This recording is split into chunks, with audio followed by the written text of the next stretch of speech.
दोस्तों, जिस पल का सभी को इंतजार था और पूरी दुनिया की नजरें जो हैं वो रसेप तैयब एर्दोगान पर टिकी हुई थी, इसके साथ साथ पूरी दुनिया की नजरें तुर्की के चुनाव में कैसे बड़े उलटफेर होने वाले हैं इस पर टिकी हुई थी।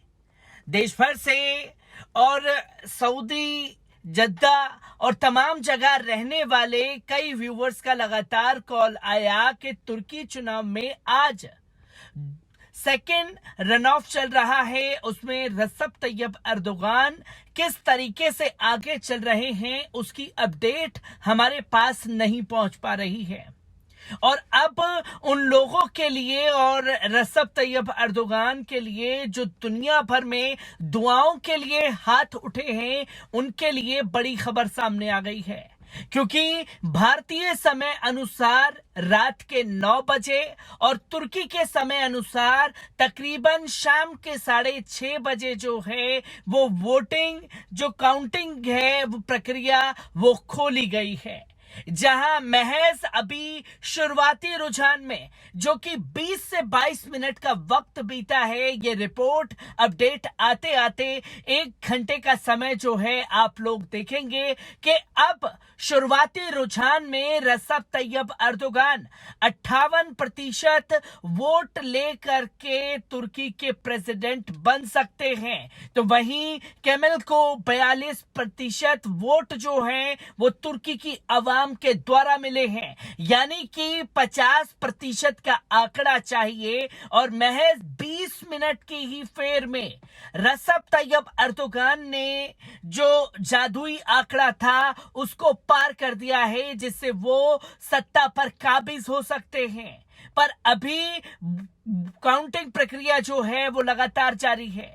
इस बीच रसेप तैयब एर्दोगान ने आकर के वोट भी डाला, केमल ने वोट डाला, जिसकी तस्वीरें लगातार सामने आई और वहां चुनाव आयोग जो कि तुर्की का है उसने बोला कि ये निष्पक्ष चुनाव हुआ है, क्योंकि इससे पहले एके पार्टी जो कि रसेप तैयब एर्दोगान की पार्टी के कई चुनिंदा नेता हैं, उन्होंने आरोप लगाए थे कि यहां एर्दोगान को हराने के लिए साजिशें रची जा सकती हैं। तो उन्होंने साफ तौर पर चुनाव आयोग ने कहा कि ये प्रक्रिया जो है वो निष्पक्ष रहने वाली है।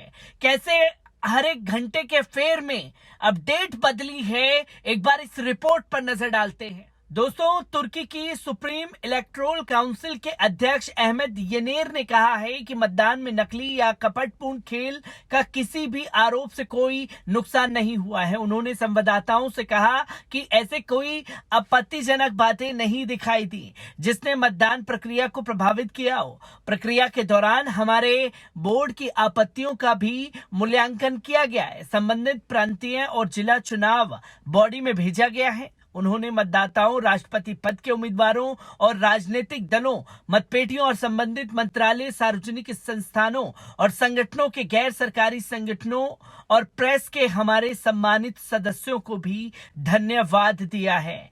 प्रक्रिया का पालन किया गया है। मैं हमारे तुर्की राष्ट्र और लोकतंत्र के लिए शुभकामनाएं देता हूं।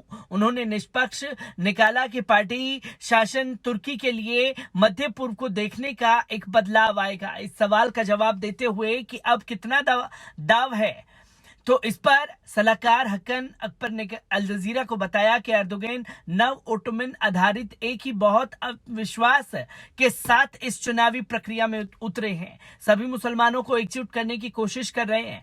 कुछ समय पहले अरब के रूप में जो शुरू हुआ उसने वास्तव में सऊदी अमीरात और विशेष रूप से मिस्र, इजराइल की पसंद के साथ तुर्की के साथ सभी संबंधों को बेहतर बनाया। अब्बास ने कहा कि हालांकि पिछले 2 वर्षों में हम व्यवहारिक अधिक जीत की ओर 180 डिग्री बदलाव पर हैं, साथ ही इजराइल के साथ भी संयुक्त अरब अमीरात के साथ संबंधों में सुधार कर रहा है।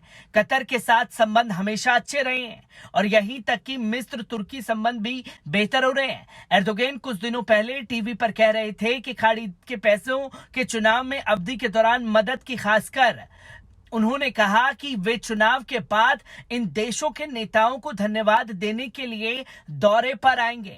एर्दोगन ने अभियान के दौरान मतपेटियों में उस समय के काम के लिए धन्यवाद किया क्योंकि उन्होंने नागरिकों से मतपत्र आग्रह किया। एक ट्वीट में उन्होंने कहा कि मैं अपने प्रत्येक सहयोग को धन्यवाद देना चाहता हूं। शुरुआती मतपेटियों में समर्पित रूप से काम कर रहे हैं। अपने सभी साथी नागरिकों के आने की मतपेटियों की रक्षा करने की बातें कही जा रही है।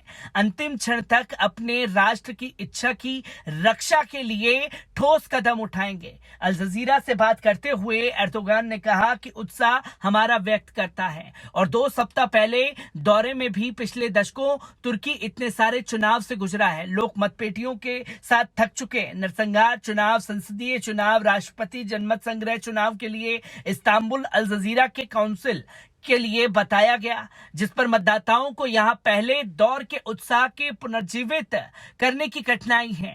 अभियान टीम ने अल जजीरा से कहा कि मजबूत प्रदर्शन के बाद चुनावों को हल्के में भी नहीं ले रहे हैं। राष्ट्रपति एर्दोगन उसी स्कूल में मतदान केंद्र में मत डालते हैं और बाहर निकलने के बाद वे लोग बच्चों के साथ बातचीत करते हैं, लेकिन इस बार वे बहुत अधिक समय तक बाहर रहे।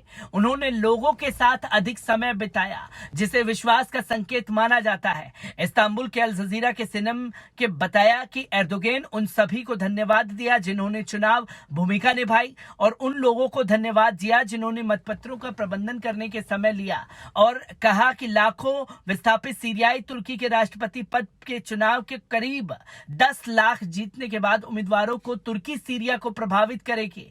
आप हमारे पर जा सकते हैं। परिणाम घोषित होते ही लाइव अपडेट हो जाएगा। पूरे तुर्की में अल जजीरा के संवाददाताओं का कहना है कि मतदान काफी तरीके से सुचारू रूप से, व्यवस्थित रूप से हुआ है। अंतर्राष्ट्रीय मानकों के अनुसार स्वास्थ्य और अधिकार रेसुल सेरदार ने कहा कि केमल के समर्थक पहले दौर में अपने उम्मीदवारों को विश्वास स्थान पर मौजूद दिखाई दिए। पूरा देश बदलाव चाहता है क्योंकि हमारा देश अपने अधिकार का शासन चाहता है। तुर्की के नेता को एक राष्ट्रवादी पार्टी के नेता सिनान ओगान ने बहुत जरूरी समर्थन मिला, जो पहले दौर के वोटों में तीसरे स्थान पर रहे। तुर्की का राजनीति के एक युग एर्दोगन ने परिभाषित किया है। केमल उनके प्रतिद्वंदी ध्रुवी विपरीत है। वो राजनीति में दोनों उम्मीदवारों ने अपने आधार पर दौड़ करने के लिए राष्ट्रवादी समूह की ओर रुख किया, लेकिन इससे कोई फर्क पड़ेगा या इसका भविष्य पर क्या प्रभाव पड़ेगा? ये तमाम मतदान बंद हो गया है और तुर्की के इतिहास में पहले राष्ट्रपति चुनाव में 64 मिलियन से अधिक लोग मतदान करने के पात्र हैं। मतदान सुबह 8 बजे से शुरू हुआ और लेकिन प्रारंभिक परिणाम मतदान समाप्त होने के कुछ घंटे के भीतर आने की उम्मीद भी है। परिणामों की घोषणा करने के समय अनुसार 6:30 बजे है, जिसे हटा लिया जाएगा। विदेशों में रहने वाले तुर्की नागरिकों ने पहले ही अपने मतपत्र डाल दिए थे। करीब 19 लाख लोगों ने 73 देशों में मतदान किया। सीमा द्वारों मतदान होता है, जहां तुर्की में मतदान बंद होने तक मतपेटियां खुली रहती हैं, जिसकी तस्वीरें अब आना शुरू हो चुकी हैं। वोटिंग की प्रक्रिया समाप्त। वोटिंग शुरू में खुली तकरीबन 9 बजे के आसपास और शुरुआती रुझान में ही एर्दोगन तकरीबन 58% वोट जो हैं वो हासिल कर चुके हैं, यानी कि साफ संकेत के एर्दोगन अब तीसरी बार तुर्की के प्रेसिडेंट बनने जा रहे हैं।